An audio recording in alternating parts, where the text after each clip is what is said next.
ശബരിമല യുവതീ പ്രവേശനവുമായി ബന്ധപ്പെട്ട കേസിൽ സുപ്രധാന നിരീക്ഷണങ്ങളുമായി സുപ്രീം കോടതി ഭരണഘടനാ ബെഞ്ച്.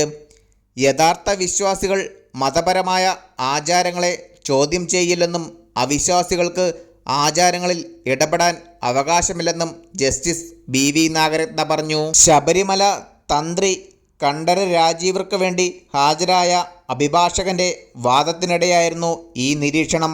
യുവതീ പ്രവേശനത്തിനായി ആദ്യം ഹർജി നൽകിയവർ അയ്യപ്പ വിശ്വാസികളല്ലെന്ന് ചൂണ്ടിക്കാട്ടിയ ജസ്റ്റിസ് നാഗരത്ന, വിശ്വാസികളല്ലാത്തവരുടെ ഹർജി കോടതി എന്തിന് കേൾക്കണമെന്നും നേരത്തെ ചോദിച്ചിരുന്നു.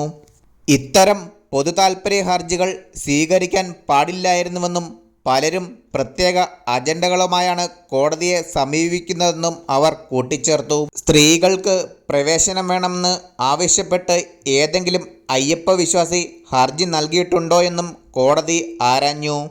അതേസമയം ചില ആചാരങ്ങൾ അന്ധവിശ്വാസമാണെന്ന് തീരുമാനിക്കാൻ കോടതിക്ക് അധികാരമുണ്ടെന്ന് ചീഫ് ജസ്റ്റിസ് DY ചന്ദ്രചൂഡ് നിരീക്ഷിച്ചു. മതപരമായ കാര്യങ്ങളിൽ അവസാന വാക്ക് നിയമസഭയുടേതാണെന്ന് പറയാനാകില്ലെന്നും കോടതി വ്യക്തമാക്കി. എന്നാൽ ഒരു മതാചാരത്തെ മാത്രം അന്ധവിശ്വാസമായി വിധിക്കാൻ കോടതിക്ക് കഴിയില്ലെന്നും അതിനുള്ള പണ്ഡിത പരിജ്ഞാനം കോടതികൾക്കില്ലെന്നും കേന്ദ്ര സർക്കാർ വാദിച്ചു.